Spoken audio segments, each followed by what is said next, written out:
condition there. You said you right, yeah. Come for me, make I go back to my ex. You know, say shit. Cette exposition, qu'est-ce qui vous a motivé à vous relancer là en expo solo? Je pense que le travail et puis la reconnaissance aussi, parce que ma première exposition a été d'exposer au Centre culturel français de la Guinée-Conakry. Et après, je suis venu voir, le directeur il était passé à la maison, je suis venu et je lui ai dit, bon écoute, par reconnaissance, je veux faire un truc. Et puis d'accord, on s'est mis dessus comme ça et je suis parti. Vous connaissez depuis les origines comme le peintre qui rend hommage à la misère, à la violence.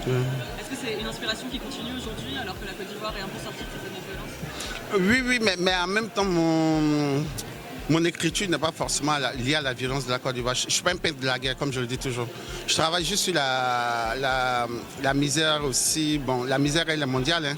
Ça peut être la France, les États-Unis, la Côte d'Ivoire, Guinée. En fait, c'est mondial. C'est pourquoi j'ai aujourd'hui ramené une nouvelle chose, comme on appelle ça dans mon travail. C'est-à-dire les portes. Quand on ouvre les portes, on invite qu'il y a des raisons. C'est de faire cette ouverture-là que j'ai toujours commencé dans le travail, quoi. Voilà. Et pourquoi le choix de ces œuvres de format assez monumental? Non, si vous m'avez suivi depuis le départ, j'aime vraiment tout ce qui est grand.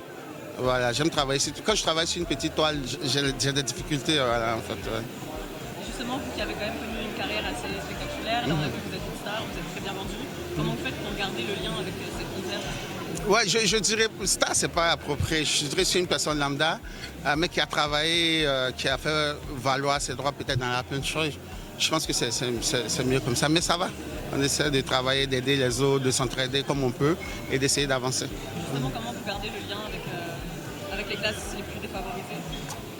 Parce que je viens de là. Il ne faut jamais oublier d'où on vient. Ouais. Est-ce que vous pouvez partager un peu votre processus de création avec... Est-ce que vous vous inspirez de modèles, de photos? Non, c'est comme je disais tantôt, mon inspiration vient de la rue. Ouais, c'est sur les murs. Peut-être que les gens ne font pas assez attention, mais si vous faites attention, vous allez voir qu'il y a plein de petits dessins des enfants de la rue sur les murs. Et c'est ce qui m'a inspiré. Donc quand aujourd'hui on me compare à Basquiat, c'est pas mauvais. Basquiat, c'est un grand peintre, mais moi, je ne connaissais pas Basquiat. Et ça, je le dis toujours. C'est après, en me disant, oui, je suis allé voir, il dit, mais après, ça n'a rien à voir. Lui, c'est des gros traits noirs, moi, c'est plus de peinture. En fait, c'est différent. Mais peut-être qu'on a les mêmes esprits sur le fait de travailler sur les enfants et les graffitis. Voilà.